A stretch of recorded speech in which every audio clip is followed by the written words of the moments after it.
Previous previous క్లాస్లో ఏం చేసామంటే మనకు ఎన్ని రకాల అనాలిసిస్ ఉన్నాయి అనేటువంటిది వేరియట్ అనాలిసిస్ చూసాం. సో అందులో ఈ ఫస్ట్ టైప్ అనే చెప్తాం యూనివేరియట్ అనాలిసిస్ అనేటువంటిది. సో యూనివేరియట్ అంటే ఏమంటే సింగిల్ అని అర్థం. యూనివేరియట్ అంటే సింగిల్, బైవేరియట్ అంటే టూ లేదా డబల్ అని చెప్పొచ్చు. ఇక మల్టీవేరియట్ అంటే రెండిటి కన్నా ఎక్కువగా ఉండేటువంటి దాన్ని మనం మల్టీవేరియట్ అని అంటాము. సో ఈ యూనివేరియట్ అనేటువంటిది ఇది మనకు ఇంపార్టెంట్ క్వశ్చన్ అని కూడా మనం చెప్పొచ్చు. అంటే మాక్సిమం ఎగ్జామ్స్ లో యూనివేరియట్, మల్టీవేరియట్ ఇవి రెండే ఎక్కువగా అడుగుతారు. సో బైవేరియట్ చాలా తక్కువగా అడుగుతారు. చూడండి, univariate analysis explores variables one by one. So variables can be either categorical or numerical. There are different statistical and visualization techniques of investigation for each type of variable. Numerical variable can be transformed to the categorical counterparts by a process called binning or discretization. So ఇక్కడ మనకు యూనివేరియట్ analysis మనం ఎలా చేస్తామంటే మనకు variables ఏవైతే ఉన్నాయో లేదా attributes ఏవైతే ఉన్నాయో అది వన్ బై వన్ ఒకదాన్ని ఒకటి మనం ఎక్స్ప్లోర్ చేసుకుంటూ చేస్తాం.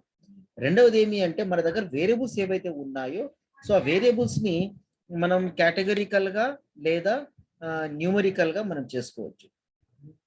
తర్వాత నెక్స్ట్ ఈ స్టాటిస్టికల్ లేదా విజువలైజేషన్ టెక్నిక్స్ అనేవి ఉన్నాయి. సో స్టాటిస్టికల్ అంటే దాన్ని స్టాటిస్టిక్స్ లాగా పట్టిక రూపంలో వేసేటువంటిది. విజువలైజేషన్ టెక్నిక్స్ అంటే మనకు గ్రాఫ్స్ అని చెప్పొచ్చు లేదా యానిమేటెడ్ గా ఉండేటువంటివి అవన్నీ కూడా మనం యూజ్ చేసుకోవచ్చు. తర్వాత ఈ న్యూమరికల్ వేరియబుల్స్ ఏవైతే ఉన్నాయో సో ఈ న్యూమరికల్ వేరియబుల్స్ అంటే నంబర్ల అంకెల రూపంలో ఉన్నటువంటి సమాచారాన్ని లేదా డేటాని మనం ఈ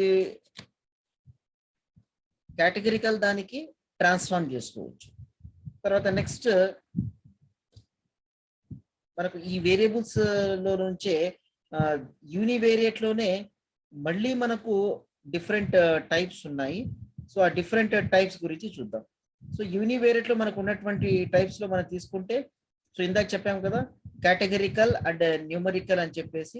సో ఆ రెండిట్లోనే మన యొక్క ఈ న్యూమరికల్ కానీ కేటగిరికల్ కానీ చేసేటువంటి మెయిన్ ఉద్దేశం ఏమి అంటే డేటాని మైనింగ్ చేయడానికి ఉపయోగిస్తాం. సో దీంట్లో ముఖ్యమైనటువంటిది కేటగిరికల్ అనుకుంటే సో ఈ కేటగిరీలో మళ్ళీ దాన్ని 2 or more కేటగిరీస్ గా దాన్ని డివైడ్ చేస్తారు. అంటే ఒక వాల్యూనే మళ్ళీ రకరకాలుగా దాన్ని డివైడ్ చేసుకోవడం. సో ఈ 2 టైప్స్ లో నుంచి మనకు వచ్చేటువంటిది ఏమంటే నామినల్ కార్డినల్ అనేది మనకి ఇంపార్టెంట్. సో నామినల్ వాల్యూ లేదా ordinal value. So nominal ordinal అనేటువంటివి. సో దీనికి ఎగ్జాంపుల్ గా మీకు అర్థం కావాలంటే మనం జెండర్ అనేటువంటిది కేటగిరికల్ వేరియబుల్ అని తీసుకుంటే జెండర్ లో మేల్ వస్తుంది, ఫీమేల్ వస్తుంది. ఇప్పుడు ఫర్ ఎగ్జాంపుల్ మీరు బీకామ్ అనేటువంటిది కేటగిరీ తీసుకుంటే బీకామ్ లో జనరల్ వస్తుంది, కంప్యూటర్ అప్లికేషన్స్ అనేటువంటిది వస్తుంది. అంటే బీకామ్ అనేది ఏమో కేటగిరికల్ వేరియబుల్, తర్వాత బీకామ్ జనరల్ లో తర్వాత బీకామ్ కంప్యూటర్స్ అనేటువంటిది ఏమో దాంట్లో సపరేట్ గా వచ్చేటువంటి 2 కేటగిరీస్. సో దీంట్లో ఇక్కడ మనము ఈ ఆర్డినల్ వేరియబుల్ అనేటువంటిది ఏ విధంగా వస్తుంది మనకు అంటే మనకు కొంత పర్టికులర్ గా ఫర్ ఎగ్జాంపుల్ ఒక టెంపరేచర్ తీసుకుందాం. సో టెంపరేచర్ గా తీసుకుంటే సో టెంపరేచర్ అనేది ఒక వేరియబుల్ గా తీసుకుంటే దాంట్లో మళ్ళీ మనకు 3 ఆర్డినల్ కేటగిరీస్ వస్తాయి. అంటే టెంపరేచర్ తక్కువగా ఉందా, అంటే ఉష్ణోగ్రత తక్కువగా ఉందా, ఉష్ణోగ్రత మధ్యస్థంగా ఉందా లేదా ఉష్ణోగ్రత ఎక్కువగా ఉందా. సో లో, మీడియం, హై అనేటువంటివి ఆర్డినల్ కేటగిరీస్ కింద వస్తాయి. అదే టెంపరేచర్ అనేటువంటిది మనకు వేరియబుల్ కింద వస్తుంది. సో ఇటువంటిప్పుడు ఏం చేస్తామంటే మనం ఏదైతే స్టాటిస్టిక్స్ సమాచారాన్ని తీసుకోవాలని అనుకుంటామో సో మన స్టాటిస్టిక్స్ లో మనం తీసుకోవాల్సినటువంటి సమాచారం ఏదైతే ఉందో సో ఆ సమాచారాన్ని అంతా కూడా మనం పట్టిక రూపంలో తీసుకుంటేనే ఎగ్జాక్ట్ గా కేటగిరీ వైజ్ గా తీసుకుంటూ అవుతుంది. ఇప్పుడు చూడండి ఇక్కడ ఏం చేసాం ఇక్కడ so యూనివేరియట్ analysis categorical. So categorical గా యూనివేరియట్ అనాలిసిస్ మనం తీసుకొని సో దాని విజువలైజేషన్ ఏం చేసాం. సో విజువలైజేషన్ అంటే మనకు డేటానంతా కూడా ఎలాగా మనం చూస్తాం అనేటువంటిది. సో డేటాని మనం ఎలాగా చూస్తామంటే బార్ చార్ట్ ఉంది లేదా పై చార్ట్ ఉంది. So bar chart, pie chart already మనం ప్రీవియస్ టాపిక్స్ మనం డిస్కస్ చేసుకున్నాం. సో గ్రాఫ్స్, చార్ట్ అంటే nothing but graphs, graph paper మీద మనం గీస్తామే అదే బార్ చార్ట్, పై చార్ట్. చూడండి ఇక్కడ బార్ చార్ట్ లో ఏం చేసాం the number of values of the specified అన్నా. అదే పై చార్ట్ లో ఏం చెప్తున్నా, the percentage of values of the specified. అంటే శాతానికి సంబంధించినట్టయితే పై చార్ట్ తీసుకుంటా అన్నాం, వాల్యూస్ కి సంబంధించినటువంటిది అయితే బార్ చార్ట్ ని తీసుకుంటానమ్మా. సో ఇక్కడేమి the housing variable with 3 categories for free, own and rent. So ఇప్పుడు ఫర్ ఎగ్జాంపుల్ హౌసింగ్ అనేటువంటిది అదొక వేరియబుల్ అని అనుకుంటే దాంట్లో 3 కేటగిరీస్ ఉన్నాయి. ఏమి ఆ 3 కేటగిరీస్ అంటే, ఫ్రీ అంటే ఇప్పుడు ఫర్ ఎగ్జాంపుల్ ఎవరన్నా మీకు హౌస్ ఉచితంగా ఇవ్వడం, లేదా ఓన్ అంటే సొంతంగా మనం డబ్బులు పెట్టి కొనుక్కొని ఉండేది సొంతమైనటువంటిది, రెంట్ అంటే మనం బాడుగకి ఉండడం. సో హౌసింగ్ అనేది ఒక వేరియబుల్ తీసుకుంటే దాంట్లో 3 కేటగిరీలు ఫ్రీ, ఓన్ అండ్ రెంట్ అనేటువంటివి వస్తాయి. నెక్స్ట్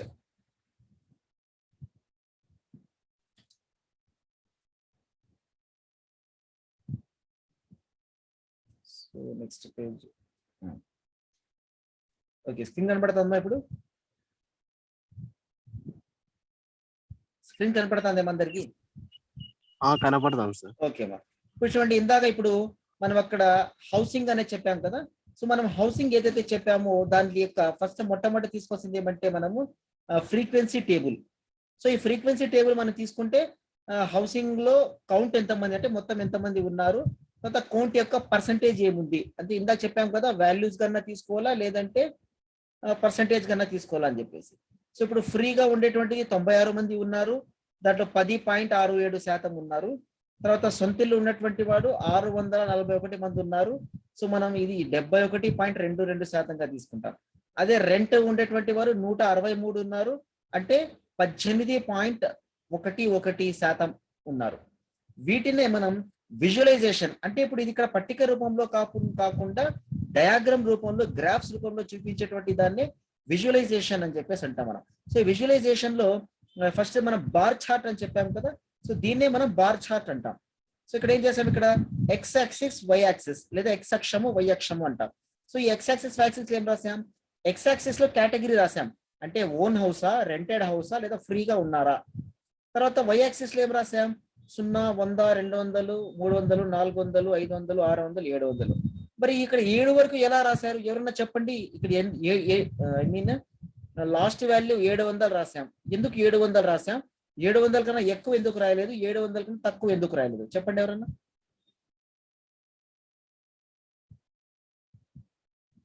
ఏమో ఎవరన్నా చెప్పండి, ఒకరు అన్మ్యూట్ చేసుకోండి, నాకు చెప్పండి. పైన అమౌంట్ 700 పైన అవ్వలేదు సార్.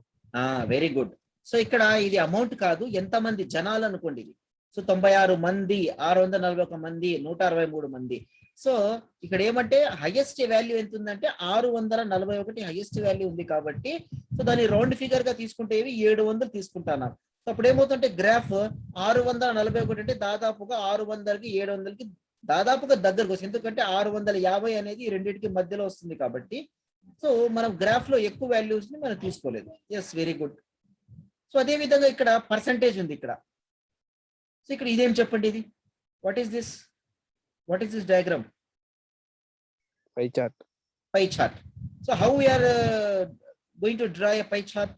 పై చార్ట్ ని మనం ఎలా డ్రా చేయొచ్చు, దేని ఆధారంగా పై చార్ట్ ని మనం డ్రా చేస్తాం చెప్పండి?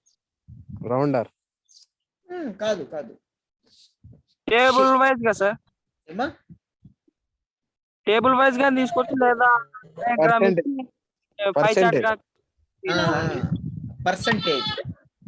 పర్సంటేజ్ ప్రకారంగా చేస్తామనేది కరెక్ట్.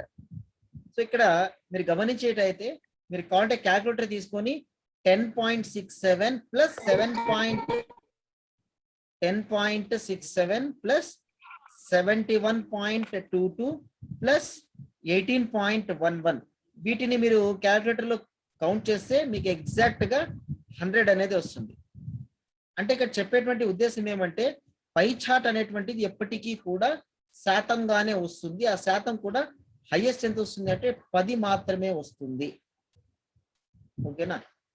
సారీ హైయెస్ట్ కాదు, మొత్తం కలిపితే 100 వరకు మాత్రమే వస్తుంది. 100కి మించి రాకూడదు ఎప్పుడు కూడా. సో ఎందుకు మరి ఇది ఏ విధంగా అవుతుంది అంటే ఇప్పుడు ఫర్ ఎగ్జాంపుల్ ఇక్కడ ఈ వాల్యూస్ చేంజ్ అయినాయి అనుకోండి, ఇక్కడ ఇప్పుడు ఇది 641 ఇక్కడ బదులుగా ఇక్కడ ఉంది అనుకోండి, అప్పుడు ఇది 71.22 అవుతుంది, ఇది కిందకు వస్తే. అంటే ఇక్కడ ఇచ్చినటువంటి వాల్యూస్ ని బట్టి ఇక్కడ పర్సంటేజ్ శాతం అనేటువంటిది వస్తుంది. ఇప్పుడు ఫర్ ఎగ్జాంపుల్ ఉదాహరణకి ఇవన్నీ మీరు సబ్జెక్ట్ అనుకోండి, దీంట్లో ఇంగ్లీష్ ఉంది, దీంట్లో హిందీ ఉంది, తర్వాత దీంట్లో అకౌంట్స్ ఉన్నాయి, దీంట్లో ఇంకోటి ఉన్నాయి. సో ఈ విధంగా వేరే వేరే సబ్జెక్ట్స్ ఉన్నాయి అనుకుందాం, దాంట్లో మీకు వచ్చిన మార్క్స్ అనుకుందాం, కానీ ఓవరాల్ మాత్రం మీకు 100% కాబట్టి సో ఈ సబ్జెక్ట్ లో ఎన్ని మార్కులు వచ్చినాయి, ఆ సబ్జెక్ట్ లో ఎన్ని మార్కులు వచ్చినాయి, ఈ సబ్జెక్ట్ ఎన్ని మార్కులు వచ్చినాయని తీసుకుంటే అది మొత్తాన్ని కలిపి మనకు శాతంగా అవుతుంది. సో ఈ విధంగా మనం డేటా విజువలైజేషన్ అనేటువంటి చేస్తాం. ఇక తర్వాత నెక్స్ట్ మనకు న్యూమరికల్ వేరియబుల్ ఉన్నాయి. సో ఈ న్యూమరికల్ వేరియబుల్లో ఏమంటే, సో వాల్యూస్ ఏవైతే ఉన్నాయో సో ఆ వాల్యూస్ ని కంటిన్యూస్ గా వాల్యూస్ ని మనం తీసుకొని సో దాన్ని మనం ఒక టైం ఇంటర్వెల్ లో తీసుకుంటాం. ఇప్పుడు ఉదాహరణకి ఇక్కడ నుంచి చూడండి, అక్కడ height, weight, temperature, blood glucose. అంటే ఇప్పుడు చూడండి, ఒక పేషెంట్ డాక్టర్ దగ్గర వెళ్ళగానే వాళ్ళు మాక్సిమం చూసేది హైట్ ఎంత ఉన్నాడు, వెయిట్ ఎంత ఉన్నాడు, బాడీ టెంపరేచర్ ఎంత ఉంది. ఒకవేళ ఎక్కువ వయసు ఉన్న వాళ్ళు అయితే వాళ్ళకి షుగర్ ఉంటే బ్లడ్ లో షుగర్ ఎంత ఉంది అని చెప్పేసి చెక్ చేస్తారు. సో ఇదంతా కూడా ఈ వాల్యూసే వాళ్ళు చేస్తారు. తర్వాత ఇంకోటి చూడండి, బీపీ కూడా చెక్ చేస్తారు. అంటే ఆ వాల్యూస్ ని బేస్ చేసుకునే ఒక డాక్టర్ అనేటువంటి అతను ట్రీట్ చేస్తాడు పేషెంట్ కి, అవునా? సో ఈ న్యూమరికల్ వేరియబుల్స్ అనేటువంటి మనకు రెండు రకాలుగా ఉంటాయి. ఒకటి ఇంటర్వెల్ గా తీసుకుంటాం, ఇంకోటి రేషియోగా తీసుకుంటాం. ఇంటర్వెల్ అంటే ఏవైతే వాల్యూస్ ఉంటాయో దాంట్లో మధ్యస్థంగా తీసుకునేటువంటివి ఇంటర్వెల్ వాల్యూస్. రేషియో అంటే నిష్పత్తి ప్రకారంగా మనం తీసుకునేటువంటివి రేషియో. చూడండి ఇక్కడ, an interval variable has values whose differences are interpretable but it does not have a true zero.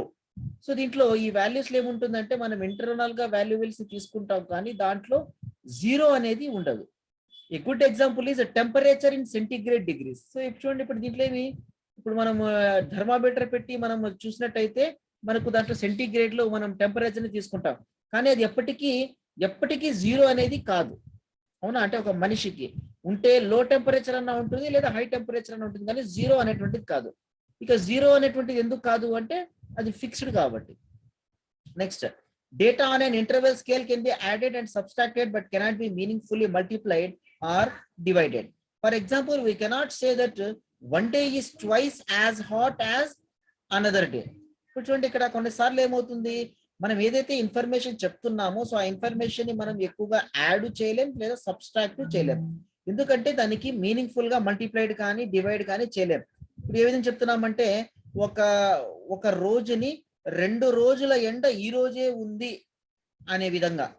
So అది యాక్చువల్ గా మనం చెప్పలేదు, కానీ ఏం చేస్తాం, ఆ నిష్పత్తిని ప్రకారంగా తీసుకుంటే చూడండి, a contrast a ratio variable has values with a true zero and can be added, subtracted, multiplied or divided.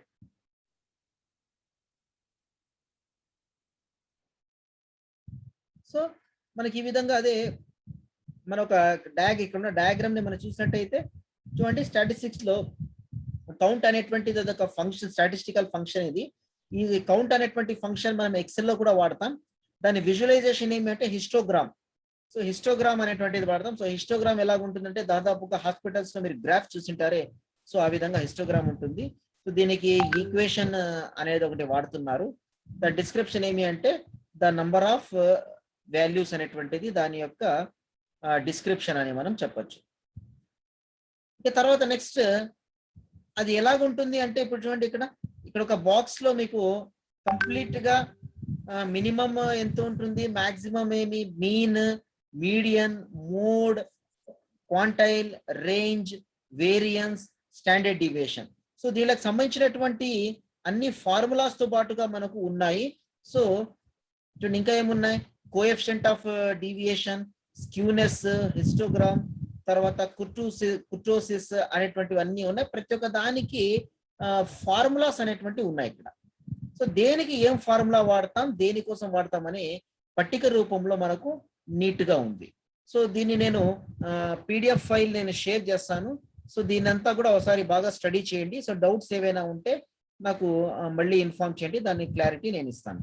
So ఇప్పుడు ప్రెసెంట్ ఇప్పటి వరకు చెప్పినటువంటి ఈ యూనివేరియట్ టాపిక్ లో మీకు ఏవైనా క్వశ్చన్స్ ఉంటే అడగండి, ఐ మీన్ డౌట్స్.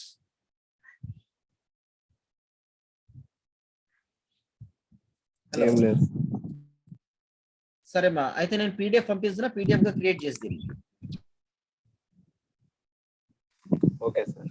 సో నేను పీడిఎఫ్ షేర్ చేస్తాను. సో పీడిఎఫ్ షేర్ చేసిన తర్వాత చేయండి.